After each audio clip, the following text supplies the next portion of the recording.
I just wanted to go a little longer today. Welcome back to another episode of Into the 99, where you've got 99 cards, because Commander's number one. I am one of your hosts, Daniel. I've got the boys with me, Sherman and Slothy. Sherman, how you doing today? Not bad. Doing pain. How are you doing? Like I was just saying, I went swimming really early.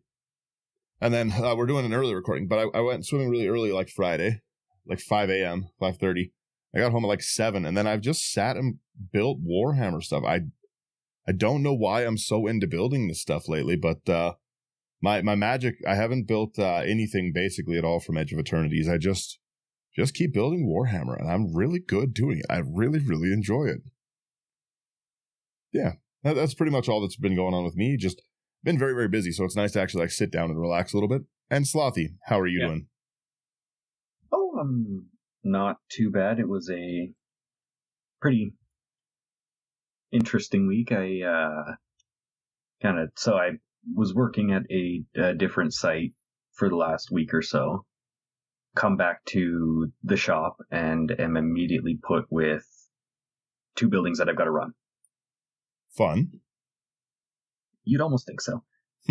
But no, it's been interesting so far. It's been fun. I'm very glad the week's over though, and then we got a long weekend ahead of us. That's fair. I always work weekends, so it's no weekend for me. I go back to work tomorrow, sadly.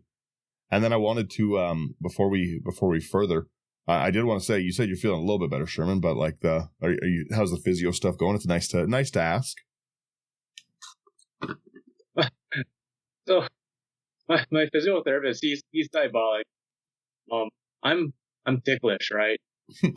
So he has to do acupuncture on my side sometimes. So he'll be like feeling around and I'm laughing like he stabs like son of a Yeah. He's like, that's fun. That's so much fun. Let's do it again. And I'm like, son of a Yeah, the difference between giggling and then being in immense pain is probably not fun. Yeah, no, not fun at all. That's fair. I respect it.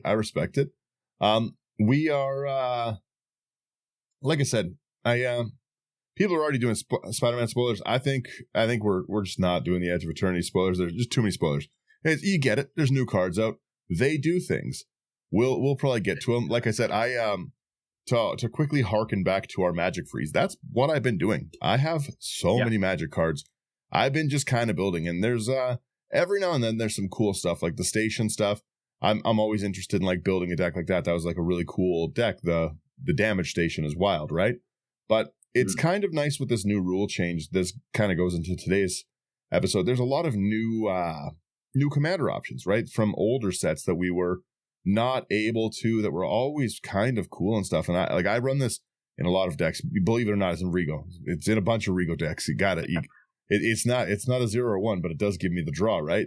And that's all the spoilers you get for it. But I just haven't been really looking at it and stuff. I know that there's always like power push cards right now. I know there's like a new doubling season kind of angel or parallel lives angel kind of thing. I get it. I understand. It's my stuff was already fairly strong, and I've had a good time. I play garbage. I like to play just bracket 1, bracket 2 nonsense. It doesn't matter how many good mythics they put in the set. It's all good. So, like I said, the Edge of Eternities, we're probably just going to not do spoilers. And then, again, you get it. It's Spider-Man, webs, yeah. We understand. I don't know. The Spider-Man stuff has not gotten great responses from the spoilers I've seen. But like I said, I wasn't excited for that in general. I'm not a big Universes Beyond fan. The Final Fantasy stuff at least had some cool things. It was nice to see people excited for it, but I like just like traditional Magic, so I don't really need space Magic or what if Magic was in a Western. So that's my pre-rant before that. But that being said, I am excited about the new change. I do really like this change that lets vehicles and like legendary stuff be commanders and stuff. I don't know. Can you use a legendary equipment as a commander, or is it just vehicles for the moment? Just vehicles for right now. All right. It has to be able to become a creature later on. That's fair. Yeah. Okay, so it has to have a tangible power and toughness on the card. Pretty much. All right. Yeah. All right. Caldra one day. We'll see. Let's tell the people, the good people here. Actually, you know what? We'll tell everyone that. You quickly say the commander. Here we go. Oh, keeping the good people waiting. So we're talking about the Indomitable today. It's 2 double blue for a 6/6 legendary artifact vehicle with trample. Whenever a creature you control deals combat damage to a player, draw a card. Has crew 3, and you may cast the Indomitable from your graveyard as long as you control 3 or more tapped pirates and or vehicles.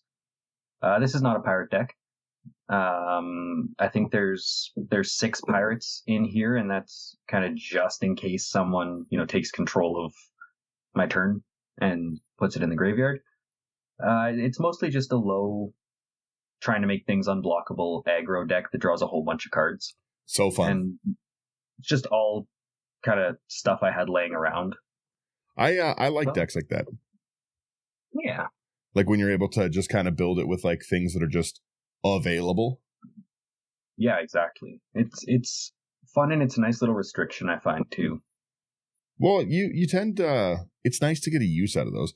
Like I said, we all have so many of these vehicles. They've been around for so long, right? So I kind of probably am going to make an Asika's Chariot at some point because I just think the cats are silly.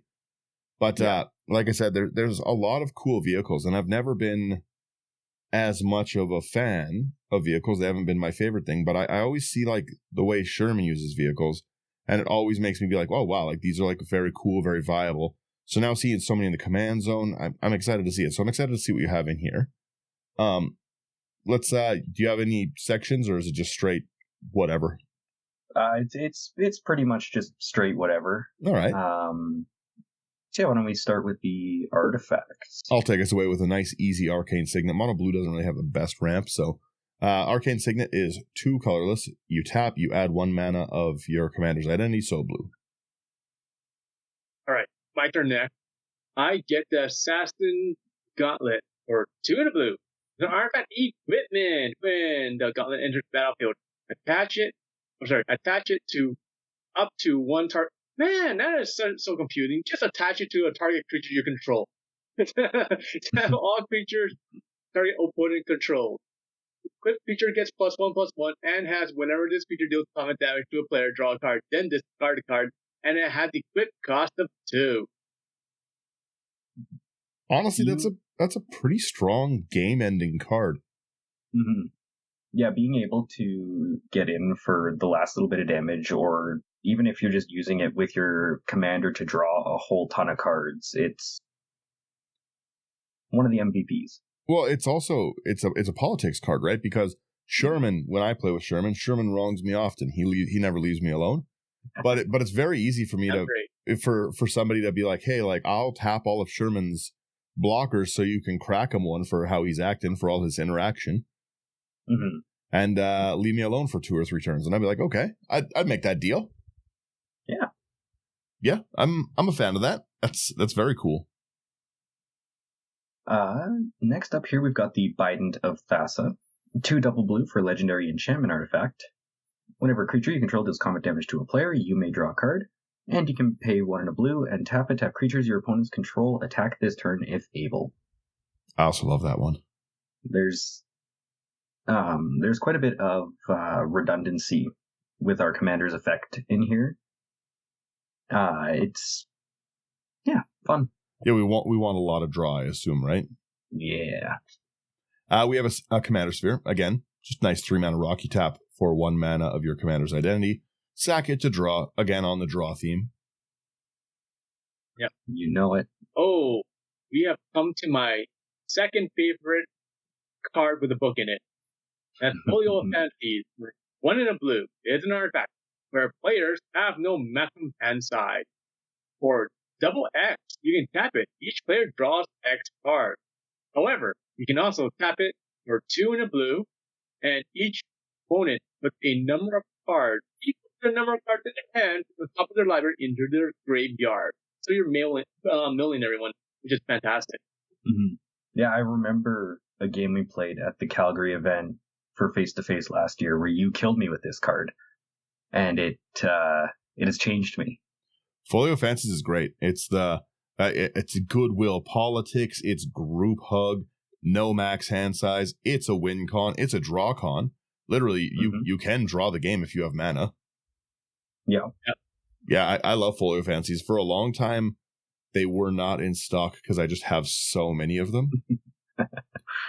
Again, it's just even if you've got two mana sitting around and stuff, it's nice to be able to just dump, like, especially in a blue deck, if you play the right way, which I never do, you often are sitting there holding up mana, right? 2 mana, 4 mana kind of thing, right? Interaction. So it's very nice to, right before your turn starts, refill kind of the hand, see what you get and everything. Because, again, if you're sitting there playing with instants, it's nice to have somewhere to actually dump that mana if you don't use it, right? Because if everyone's just playing garbage, you know, I'm playing Rigo, like I never stop talking about. I'm playing Rigo. What are you gonna do? You're gonna counter like my 0/0/1s? Bolt the bird. My Drifter and Dolls. You know, Naga Slitherblades. It's not happening, right? You're saving that mana. Oh yeah, I have to quickly say, what is your favorite card of the book? Oh. Like, why are we stopping? Indian Empires Volume 7. It's a good one. I like it. Sarpadian Empires Volume 7. Yeah. It's I'm a fan. I respect it. Is there any reason it's your favorite, or you just like the card? There's 6 other volumes. We have no idea what it's about. You can pick any color for whatever you want to create, because it's like either like a red goblin or a blue merfolk, stuff like that. Yeah. And I have it in foil. So I'm like, why not? Those old foils are so sick. Yeah. I like it. Oh,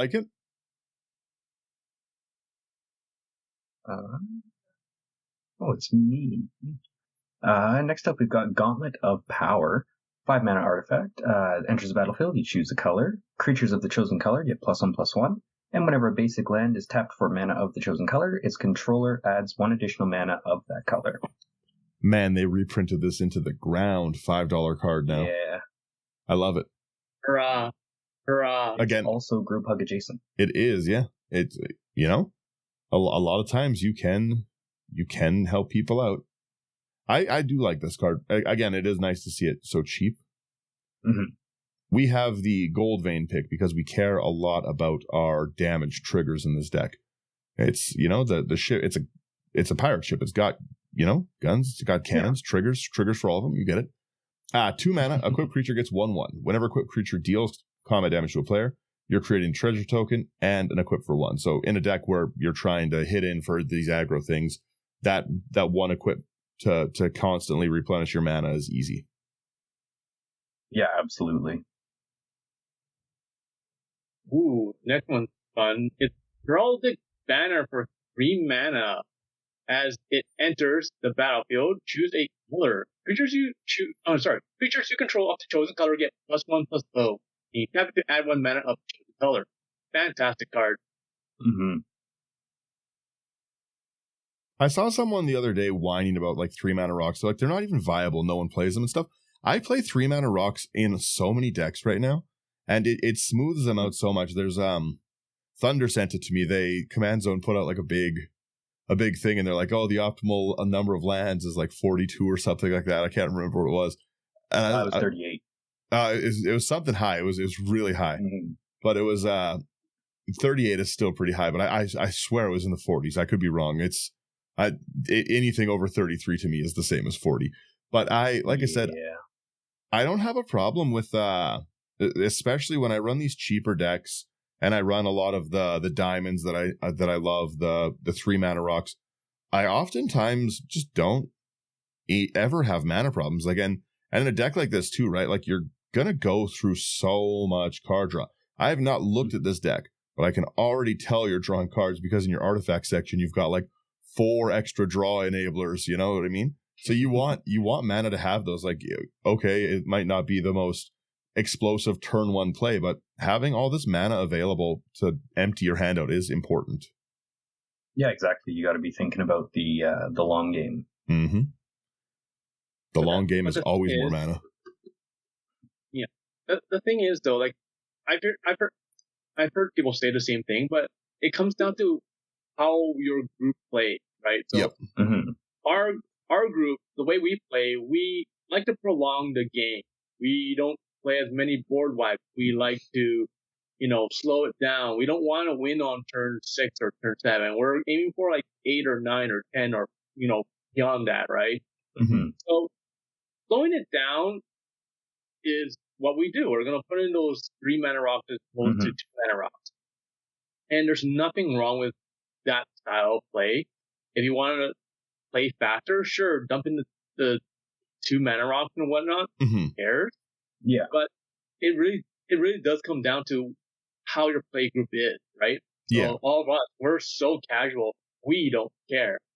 Well, yeah, because my play experience I'm looking for is usually I just want to get together with buddies, right? If you've ever come out to an event and played with us and stuff like that, I'm not being serious a lot of time. This isn't tournament Daniel. I'm just being stupid. Things are group hug. I'm often dying to my own mistakes and to the fact that I threaten every single player at the table, right? Like I'm trying to have a good time with my buddies. So yeah, like these lower rocks, I know that it's a little bit of a tangent on them, but I don't think they're bad. I like them a lot. They're not unplayable. I have a whole big stack of them. Like the only thing that's really missing from them is Decanter of Endless Waters because I can't find more of them. Yeah. Such a good rock. 100%. Yeah, jumping back into here, we got the Key to the City. 2 mana. Tap it, discard a card. Up to 1 target creature can't be blocked this turn. And whenever Key to the City becomes untapped, you may pay 2, and if you do, draw a card. I respect it. I love these ones too. They're very, very, they've got a lot of utility. We have our Laser Screwdriver next. It is 3 mana. That next card is very cool. I have to talk to you about that in a minute. Laser Screwdriver, 3 mana. You tap to add a mana of any color. Then you can pay 1, tap it, tap target artifact. 2 and a tap, surveil 1. Or 3 and a tap, goad target creature. That's great tools. It's a great toolbox. Yeah, the best. 2 of those 4 modes make it easier for us to get through an attack. Yep. All you need is goad. Goad is the best. Every goad deck I have is so fun to play. Alright, I get the next card. It's one of Slothy's top 5 cards. It's the Strixhaven Stadium. Also, in this case, Lucas Stadium from Final Fantasy X. It's an artifact that taps to add 1 color's mana. You put a point counter on the artifact. Whenever a creature deals combat damage to you, remove a point counter from this artifact. Whenever a creature you control deals combat damage to an opponent, put a point counter on this artifact. Then, if it has 10 or more point counters on it, remove them all from that player, and that player loses the game. Man, there's always so many words. I mean, I thought you'd be used to reading it by now. No, because either you or Daniel get to read it out loud. Yeah, because we always take it, yeah. The new art on that Strixhaven Stadium is pretty cool. Yeah, I found a couple of them at my LGS in their little Final Fantasy binder, and being the card that it is, had to take them before someone else could. Had to fight a few people at the counter. I respect it. Next up here, we've got the Midnight Clock. 2 and a blue. Tap it for blue. You can pay 2 and a blue to put an hour counter on it. At the beginning of each upkeep, put an hour counter on this artifact. And when the 12th hour counter is put on this artifact, shuffle your hand and graveyard into your library, then draw 7 cards and exile this artifact. Yeah, another solid choice. We have our Mind Stone, a nice 2 mana rock. Tap for 1 colorless or 1 and a tap. You can sack it, draw a card. And then the next one we have is a Replicating Ring for 3 mana. It's no artifact, not just a regular one. You tap it to add 1 mana of any color. At the beginning of your upkeep, put a night counter on the ring. Then, if it has 8 or more night counters on it, remove all of them and create 8 colorless snow artifact tokens named replicated ring with tap to add 1 mana of any one color. This ring, I have someone in the playgroup that plays it every single time we remove it before it gets to 8. Makes sense. Honestly, No. I really wish this made more replicating rings that just keep replicating. I understand why it doesn't. That's how we get Scoot Swarm type things. True, but I was going to say, as soon as you started, I was like, wow, these really are all pretty wordy cards for Sherman. Yeah. Seriously, all the wordy ones. It's like you're being picked on by a teacher, and Sherman, your paragraph, please.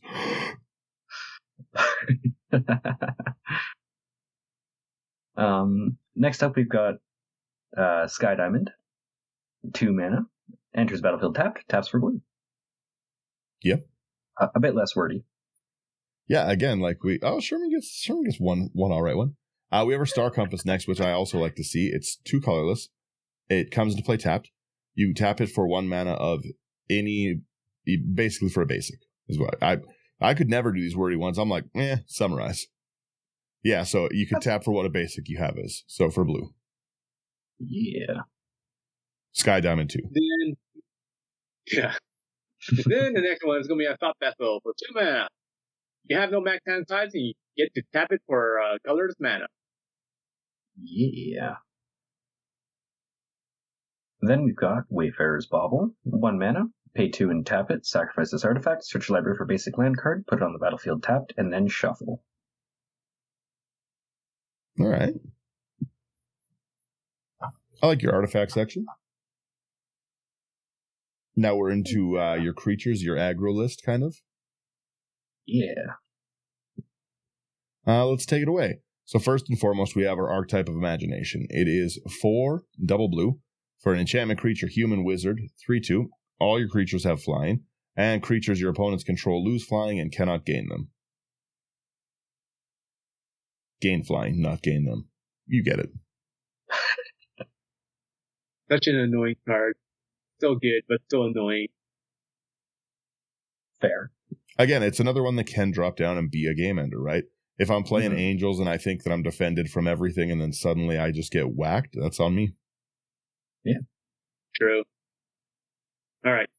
Next one we have is going to be Treasure Fleet Admiral for 3 and a blue. Human Pirate, 3/3.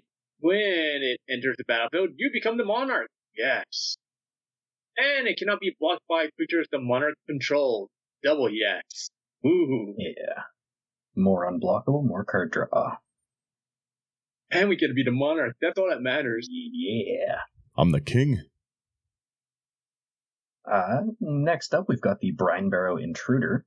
Single blue for a 1/2 human rogue with flash. When it enters the battlefield, target creature an opponent controls gets -2/-0 until end of turn. Most of my creatures in here are pretty small. Mm-hmm. So I find there's a couple things that do something similar to this, but I find that makes being attacked a bit more manageable. Yeah, I like that.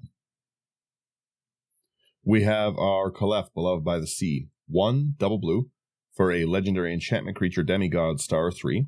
Power is equal to the devotion of blue. Creatures and enchantments you control have spells your opponents cast that target this permanent cost 1 more. Also, I like that card too. Yeah, I was a big fan of the Demigod cycle from Theros. It was so good. Mm-hmm.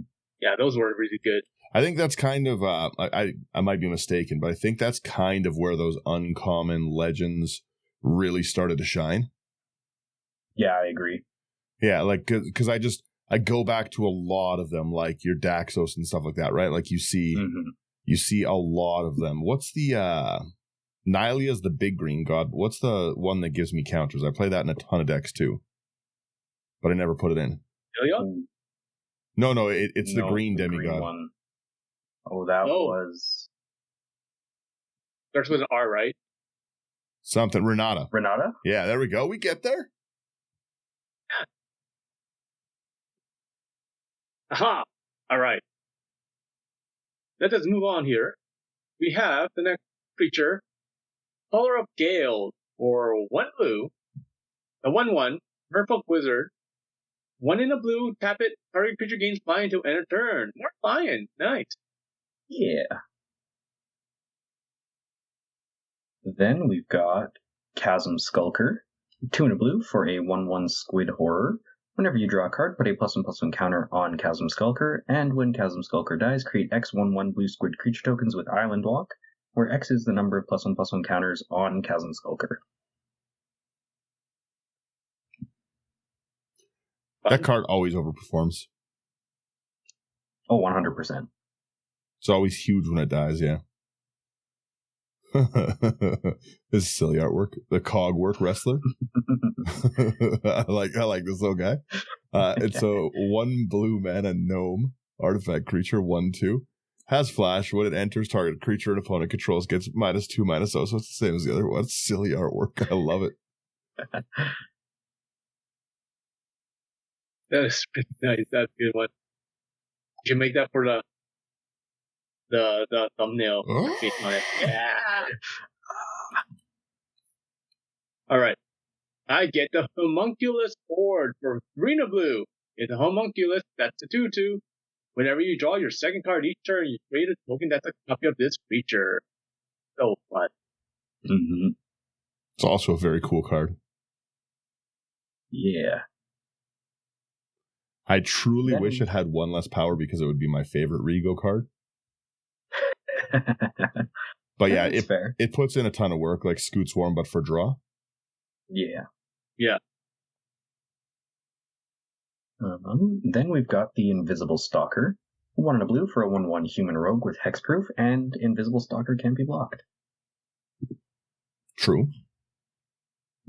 We have a Loyal Inventor.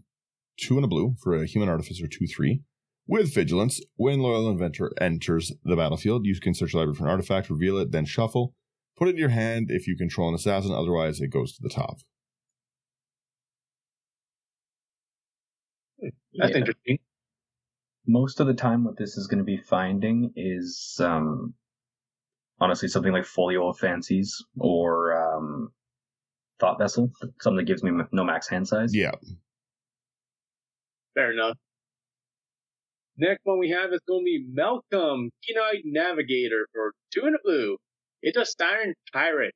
That's a 2/2. Has flying.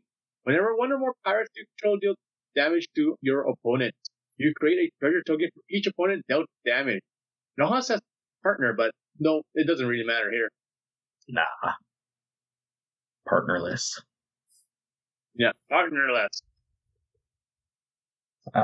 Then we've got the Mischievous Mystic. 1 in a blue for a 2/1 human wizard with flying. Whenever you draw your second card each turn, create a 1/1 blue fairy creature token with flying. Is that also only Foundations? Foundations had such good cards in it. Oh yeah. Totally did. Yeah, it was such a cool set. We have our Mist-Cloaked Herald, a 1/1 that cannot be blocked. 1 blue for a Merfolk Warrior. Then we have the Moonblade Shinobi. So it's for 3 in a blue, it's a 3/2 human ninja. It has ninjutsu for 2 in a blue. And whenever the Shinobi deals combat damage to a player, create a 1/1 blue illusion creature token with flying. I like the flying. Yeah. Yeah. Definitely helps you get in. I don't know why Nezahal's gone up so much in price. Yeah, I don't know. Every time I see that it's up that high, I'm like, what are we talking about? Before I read that, there is one maybe board card, and that is specifically to swap with Nezahal if you don't want to pay the $20 for it. Really quickly, you know what though? If you do want to pay the $20 for it, go to houseofcards.ca, promo code IT99. That's going to get you a discount at checkout. It's gonna support us. It's going to support a great store. It's going to get you a deal. There's really no downsides. So, like I said, houseofcards.ca, great spot to go and honestly stock up on Nezahal playsets. Buy 10, 12. They're going to keep going up. You got to believe me. So, but any cards that you want for this list or any of the other ones, they are a great place. They have fast shipping and they're a wonderful company. And like I said, they're just like a really nice store. It's a good store to support. And yeah, absolutely. Also put these decks in AI Armor sleeves. Nice plug. And thank you for everyone who supports us. I will give a better thank you to that, but thank you to everyone on Patreon. You guys are the best. Thank you the most ever. They get better thanks than everyone else. Everyone else gets an all right thanks. They get a it's okay. All right, we're back to it. All right. But yeah, next up we've got Nezahal, Primal Tide. 5 double blue for 7/7 legendary creature, Elder Dinosaur. This spell can't be countered. You have no maximum hand size. Whenever an opponent casts a non-creature spell, draw a card, and you can discard 3 cards to exile Nezahal and return it to the battlefield tapped under its owner's control at the beginning of the next end step. Man, that's an annoying ability. Yeah. It's a very strong card. Mm-hmm. And that is a very good draw engine, too, with how much people play, like, again, your interactions, your just artifacts in general. Yeah, exactly. Next, we have an Overwhelmed Apprentice. It is a 1/2 human wizard. When it enters, each opponent mills 2, and then you scry 2. Yeah. Oh, Slothy, who hurt you? What are you talking about? That's Group Hug. It's Group Hug. We have a Psychosis Crawler for 5 mana. It's a Phyrexian Horror. That's star. So the power and toughness are equal to the number of cards in your hand. Whenever you draw a card, each opponent loses 1 life. Slothy, who hurt you? Bonk. Target number 1.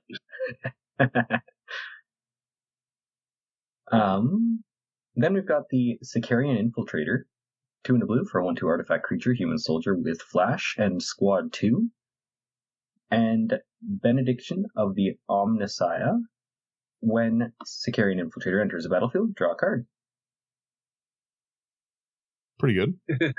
I wonder if that guy in the artwork painting someone full of lead or not. Because actually, I'm thinking about you, Daniel, and how you're saying you're painting Player Warhammer. Oh, I wish I was painting. I'm building. If this had no paint on it, then we're talking my language right now. And my squad is Termagant squads. So many Termagants. We have our Siren Stormcaller here. Before I go to there, I love the squad mechanic, and they need to bring it back. I love to dump my mana into stuff. I love anything I can sink a lot of mana into. And it's fun to, again, I overwhelm the board with tokens and lose the game for it all the time. I'd love to be like, I squad 15 times. What up? Rakdos Charm. Yeah, exactly. No. All right, we have our Siren Stormcaller here. 1 blue for a 1/1 Siren Pirate Wizard with flying. You can, I hate this ability. Pay a blue, sack it, counter target spell ability that targets you or creature you control. That's one of the, it's so annoying to have that on deck. You know, I know I have to get rid of something you have that's annoying, but you have it just sitting there as an open threat, daring me. Yeah, it's like, hey, what's up? So what's up? Get rid of my Psychosis Crawler. Go ahead, he's right there. Yeah. You attack my Group Hug? Yeah. Yeah. The next card we have here is going to be a Slither Blade for a single blue. Naga Rogue, the 1/2, and it cannot be blocked. Yeah. Then we've got the Solemn Simulacrum. 4 mana for a 2/2 artifact creature golem. When it enters, you may search your library for a basic land card, put on the battlefield tapped, and then shuffle. And when this creature dies, you may draw a card. You guys are kind of getting me back on board with Solemn. You put Solemn in things lately, and I keep being like, should I buy some Solemns? They're like 50 cents. Might as well. You know, it's a good budget piece. They pretty much put them in every deck now. And it's like, truth be told, like, when you're playing casual, most people just do this like, hey, if I attack you, will you just block and kill it? Okay, sure. Boom, you get an extra card draw. Again, that's how it normally goes now. Again, even if they don't, I'm just going to swing it at someone until they do block it. You don't have to. No deals are made. You're taking 2 damage or I'm getting my draw. You choose. How much do you like your life? Because it's going to happen again next turn. And then the turn after that. Oh, what's the Kenrith one? Counter's transformation. You counter. It's still coming at you. It doesn't matter. I don't care. The draw's not the point. You've only made it stronger now. Yeah, exactly. We have our Spectral Sailor as well. We should. Again, another mana sink, and I appreciate it. 1 blue for a 1/1 Spirit Pirate Flash Flying, and pay 3 and 1 blue, draw a card. Yeah. Then we have a Spyglass Siren for another single blue. 1 low-cost creatures. Really liking it. I love to spit this out. It's a Siren. It's a pirate. It's a 1/1. Has flying. When it enters the battlefield, you create a map. So what was a map again? It's an artifact with tap 1 and tap it. Sacrifice this artifact. Target creature you control. Explore. Activate only as a sorcery. Oh, yeah. I'm going to quickly scroll back up to read your commander here. Absolutely. Whenever a creature... So, realistically, if you're just playing one at a time, if you're just playing, 1 mana, I get 1 creature out. Then I get 2 creatures out, so I've got 3. Then my next turn, I get 1 more creature out, so I have 4 creatures. We drop our commander down and we fully fill our hand again because we have these little flyers. I like it. Yeah. I love little weenie aggro decks like this. They're so fun to play. Oh, absolutely. But next up, we've got Tetsuko Umezawa, Fugitive. 1 and a blue, legendary creature, human rogue. It's a 1/3. Creatures you control with power or toughness, 1 or less, can't be blocked. What is this set from? Dominaria. Yeah. I just looked like constellations and I was like, is this a Theros card? No, it came out. When did it come out first? Dominaria. Looked like, yeah. Yeah, Dominaria. Ages ago. It's been reprinted a couple times. And ooh, I love this card. Time Stream Navigator. It just has really cool artwork. Yeah. It is 1 and a blue for a 1/1 human pirate wizard with Ascend. If you control 10 or more permanents, which in a 1 mana cost heavy deck, you will, you get the City's Blessing for the rest of the game. Then 2 double blue and a tap. You put Time Stream Navigator on the bottom of its owner's library. Take an extra turn after this one. Activate only if you have the City's Blessing. I like that for an extra turn. I think that's a reasonable cost. It's a pirate. It's on theme. Yeah. This card was a nightmare for River Song. I was going to say, yeah, one of the doctors lets you play from the bottom, right? Yeah. Yeah. Extra turn. As long as you've got more than 4 mana and a way to draw more than just the Time Stream Navigator, you're laughing. Well, you do need some haste, but that's not. Again, I'm pretty sure River Song was red-blue for some reason as well. Mm-hmm. Yeah, the most haste enable color. Yeah, why not, right?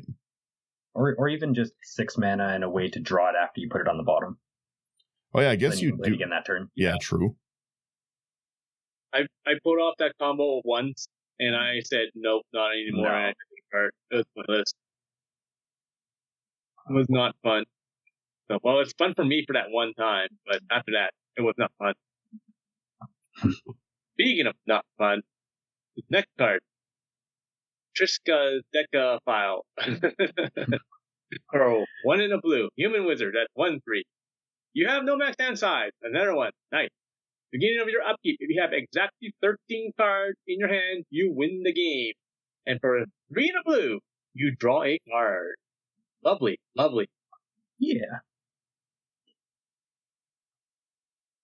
Then we've got the 20-toed toad. 3 to blue for a 3/3 frog wizard. Your maximum hand size is 20. Whenever you attack with 2, both of these were in the Ms. Bubblethar precon, by the way. Such a funny card name, though. 20-toed toad is hilarious. Whenever you attack with 2 or more creatures, put a +1/+1 counter on the toad and draw a card. Whenever 20-toed toad attacks, you win the game if there are 20 or more counters on it, or if you have 20 or more cards in hand. It's a great win con. I don't play this card enough at all. No, it's so much fun. Was it in just the Bumbleflower deck? Yes. So it's just sitting in one of my Bumbleflowers. I got so many Mrs. Bumbleflowers. Mm-hmm. Yeah. I still need to get one of the anime Miss Bumbleflowers, but those are expensive. They're so expensive. Oh, it hurts. They're really, really expensive. Houseofcards.ca, go buy them. Zulaport Duelist is our next one, our last creature here. It is 1 blue for 1/1 human rogue with flash that does the same thing. It does more. It enters the battlefield up to 1 target creature, gets -2/-0. Could be any creature. And then its controller mills 2 cards. I like it. Yeah. I thought the creature is not bad at all. So A pretty cheap 28 creature section, too, right. especially $48, and one of the cards is 20. Yeah. Yeah. So just, I guess, don't do that one. Do we want to jump into our expansive sorcery section? You want to do sorceries before enchantments? If it's easier for the video, we can do enchantments. We're down at sorcery. I'll take it. It's Windfall, and it's great. I love Windfall. It is 2 and a blue. Each player discards their hand, then draws cards equal to the greatest number of cards a player discarded this way. But it's usually, especially in a draw-heavy deck, gonna be us. Mm-hmm. It's really fun to wreck people's hands. It's one of my favorite things to do in all of Magic.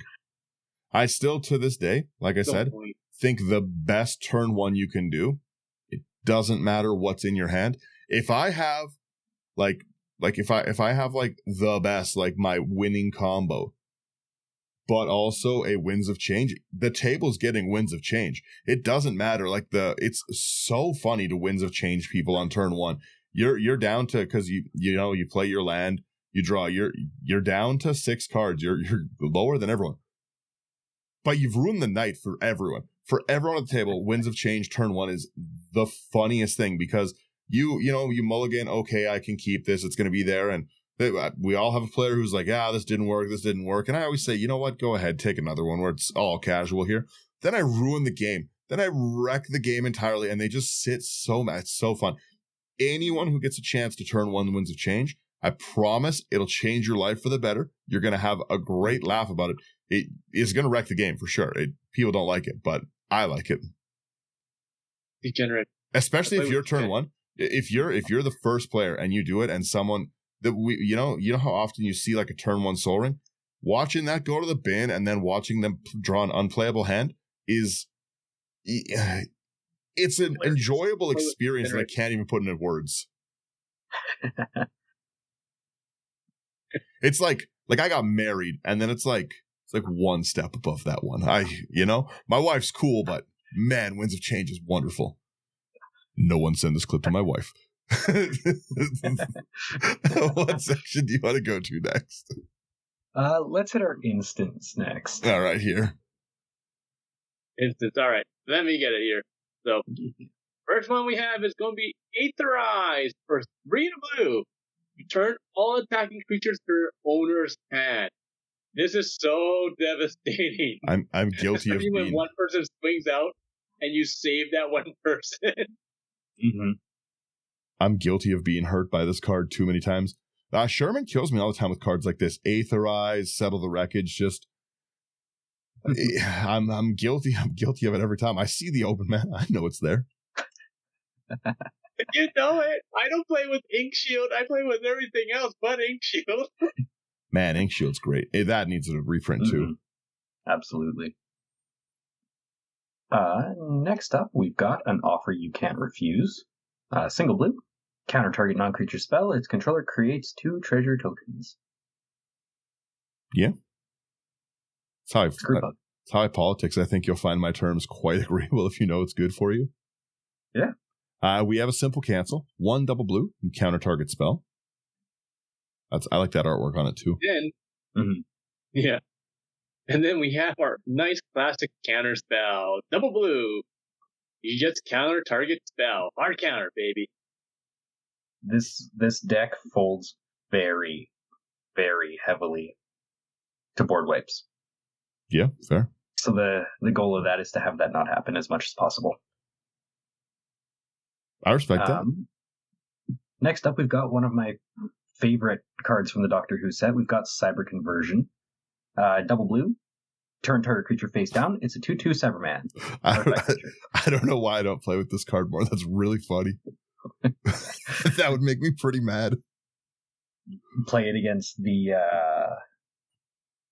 that one precon from Karlov Manor with all the face down stuff. Or the Kadena one. But I guarantee, I never see this card, right? Because like I said, I didn't really buy any of the Doctor Who stuff, so this is not a card that's heavy in my collection. But I do play stupid stuff all the time, and I know that one of these days I'm gonna be out at like an event playing with Slothy, and I'll be like, well, let's play Toxrill, and I'll be like, okay, and I'll turn it face down, and just no one will kill it, and they'll just leave it face down the whole game and hurt me. We know I'm not killing it. Yeah. But yeah, that because you can't.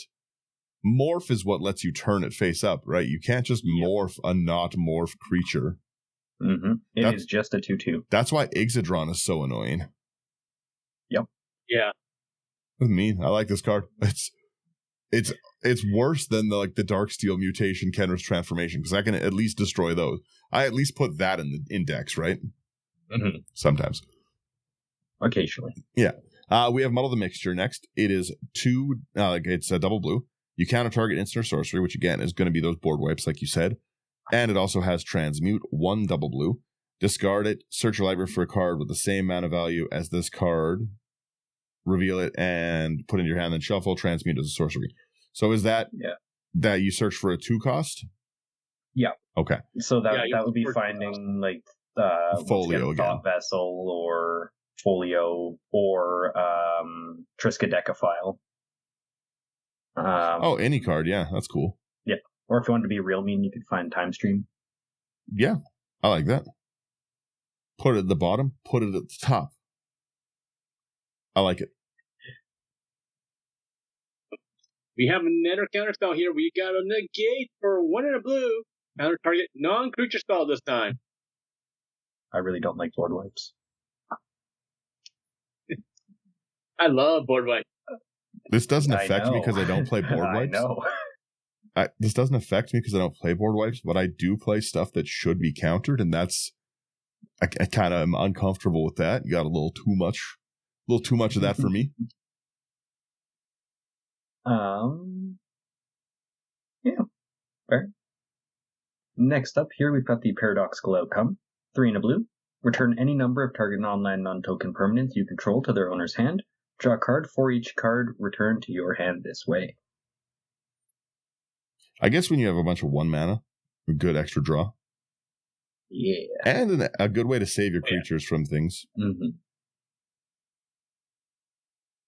We have our Pongify. It is Turn to Monkey. 1 blue. You instant destroy target creature, can't be regenerated. Its controller creates a 3/3 green. You like that one, Slothy? You like Turn to Monkey? Can't be regenerated. Such a long day. Its controller creates a 3/3 green ape creature. That's the only way you have to cast it now. Become monk. Yeah, it's a good card. I sentence you to monkey. Yeah. I like it. Banana time. Yeah, there you go. And then we have its distant cousin. We have Rapid Hybridization for a single blue. Destroy target creature. It can't be regenerated. That creature's controller creates a 3/3 green frog lizard creature token. Honestly, also a great card. Yeah. Then we round out our instance with a nice little unsummon. Single blue, return target creature to its owner's hand. Doesn't get enough love. You don't see it enough. I agree. Yeah. Okay, are we up into our enchantments now? Or we got another? Oh, I like your mini board card, by the way. Thank you. Yeah, it's just enchantments left. There's not really any important lands. I like it. Let's see what we have left here. I will start us off with our Aqueous Form. This is 1 blue. Honestly, weird looking card up close and personal.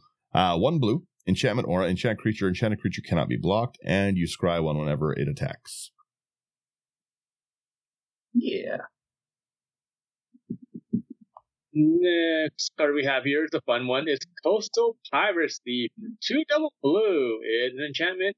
And whenever a creature you control deals combat damage to an opponent, you may draw a card. Oh, again, we have to. We're kind of breezing through some of these cards right now, but we have to remember that a lot of this deck is gonna be I hit you for 2 mana and draw 9 cards.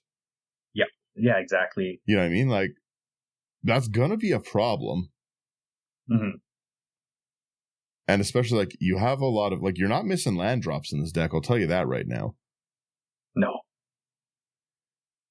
I don't know. Someone Winds of Change turn 1. That's all you need.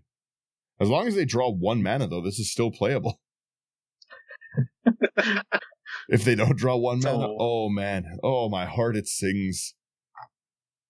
Oh. I'm actually going to cut this down to 30 lands. Let's go. Maybe 29? I like it. No. I'm leaving. No. I'm leaving. Goodbye. It's funny.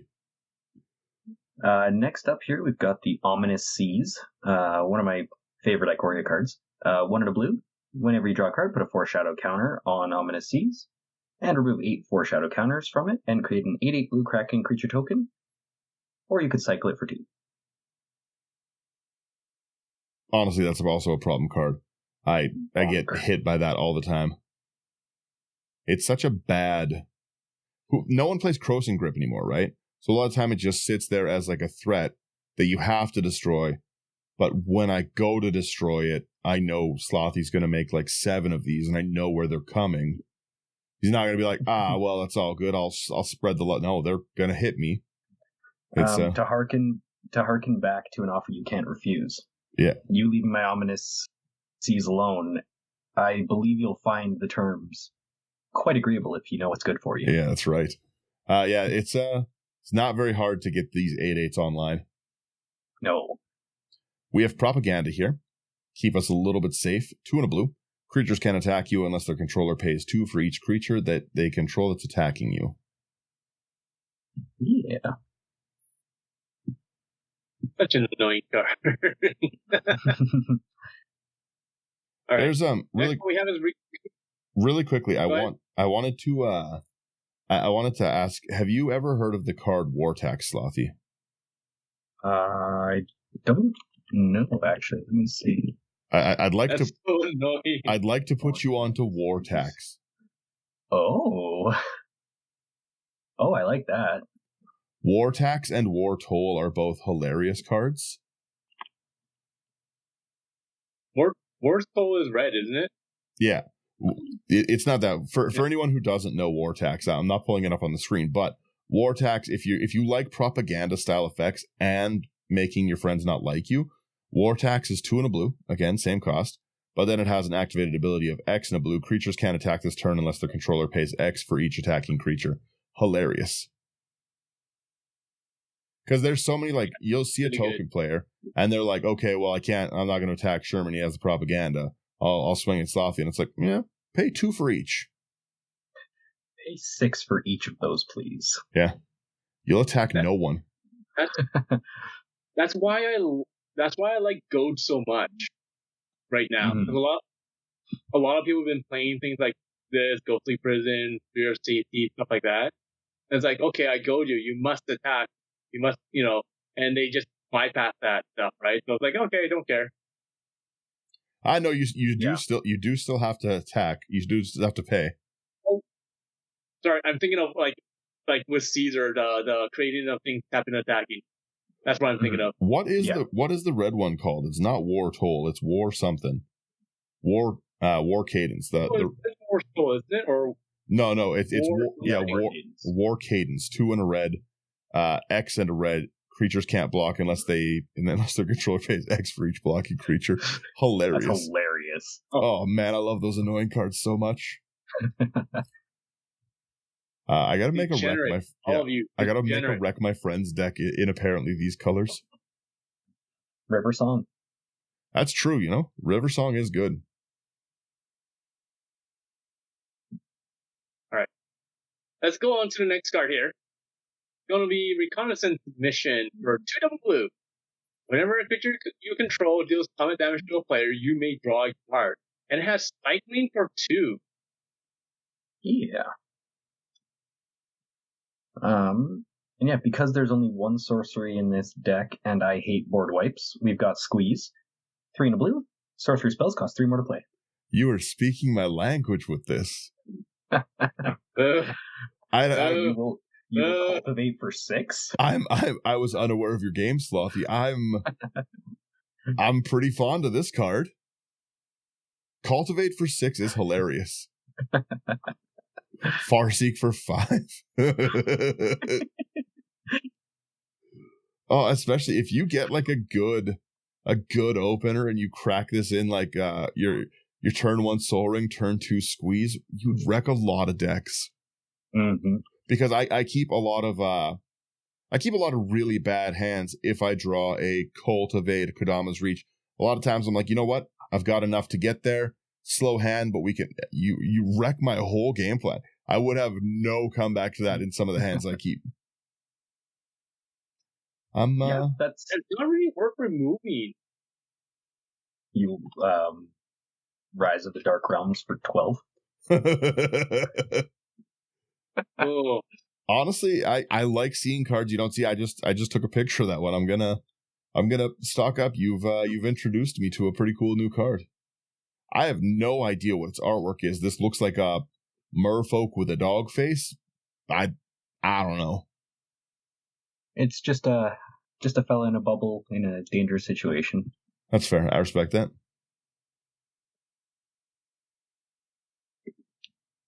Oh, it's me next. I was like, what do we got next? We have Teferi's Ageless Insight next is what we have next. 2 double blue for legendary enchantment. If you would draw a card, except the first one you draw in each of your draw steps, draw 2 cards instead. Yeah. Good card. Nice.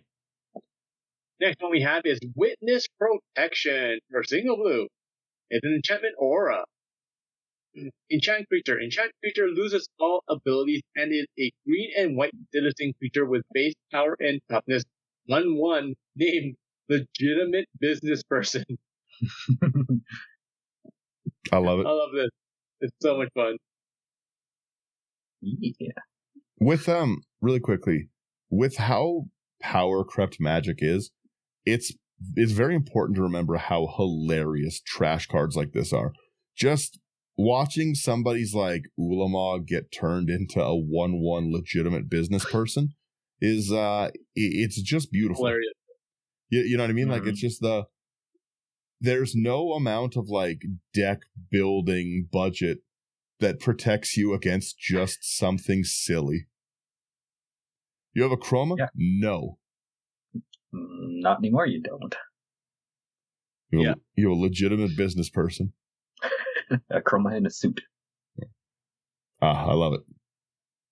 Our final enchantment here is going to be Wizard Class. Single blue. You have no maximum hand size.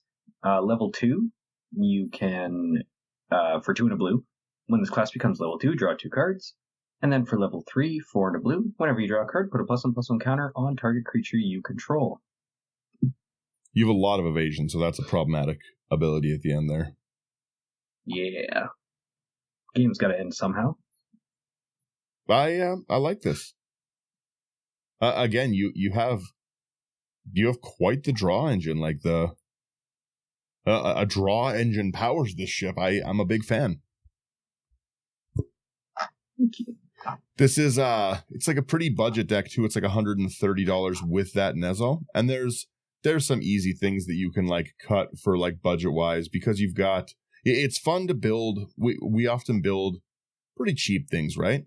But it's really fun to build with what you have at home because then sometimes you just have a spot for these $5-6 cards to really, really overperform where they normally would because you're getting so much draw. Like a Gauntlet of Power is great, but a Gauntlet of Power in a deck where you are refilling your hand every time it gets to your turn is really good, right? Like you have a permanent high tide on while you're constantly drawing. And again, it's really easy to politics around 1 damage. That's why Rigo is one of my favorite commanders, is like I'm going to swing at you with Mistcloak Herald, but it's 1 damage, right?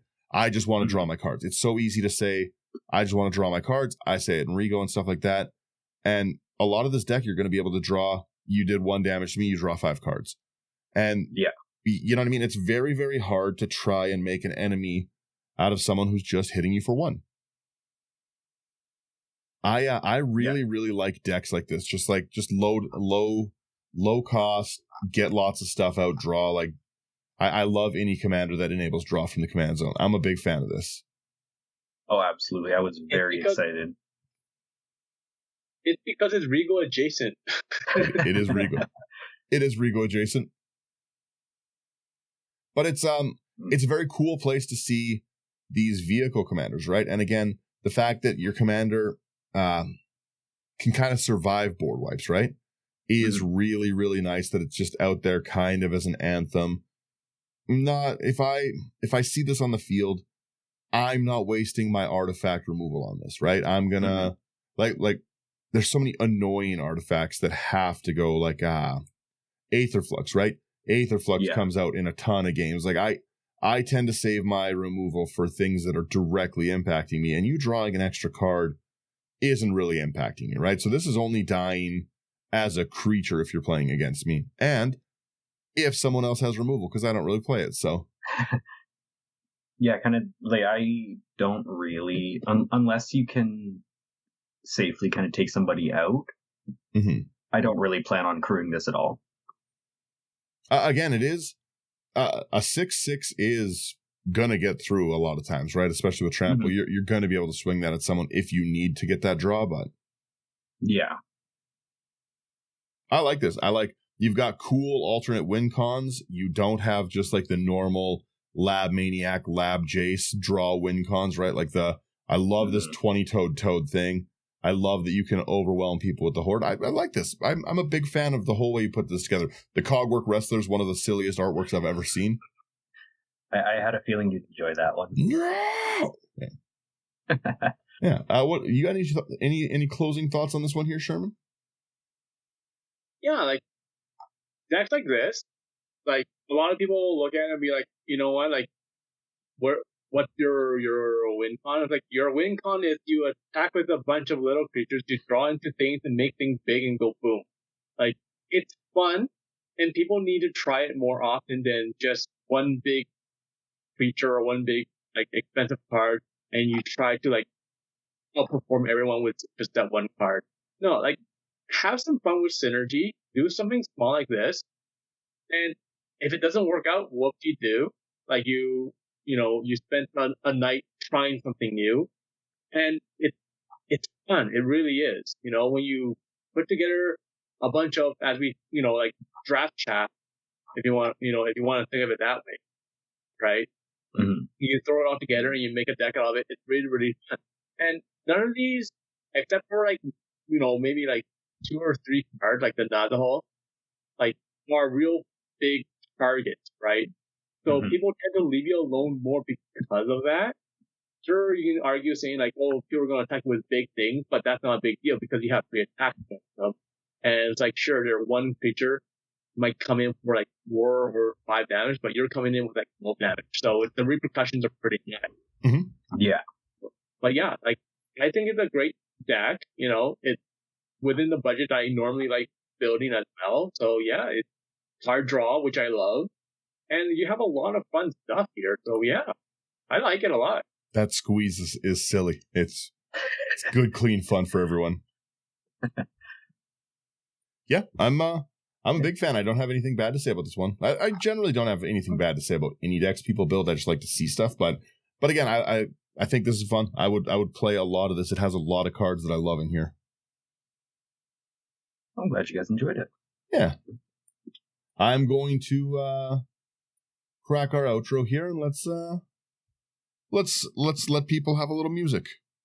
So, bam. Thank you guys for getting through this one. A really cool vehicle deck again. It's very fun to see them as commanders. If you like what we're doing, like, share, subscribe. It really does help us out. It helps people see it. It makes more people kind of there so we can kind of do a little bit more, go a little bit deeper into things and make more content. If you want to support us directly and above and beyond, like, share, subscribe, which everyone should do always, go to patreon.com. I don't need, you go to our Patreon. You get it.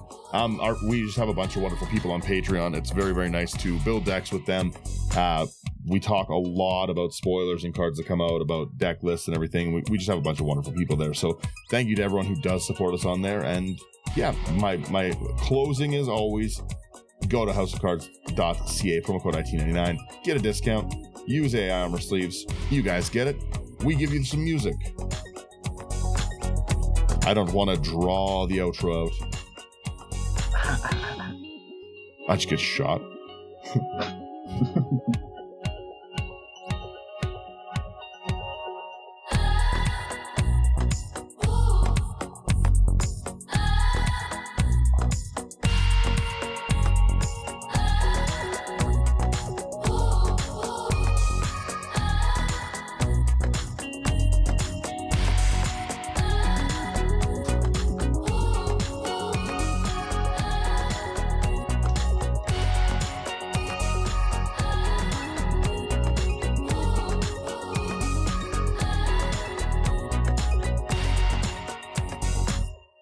Isn't it nice when the music's just playing and I'm talking?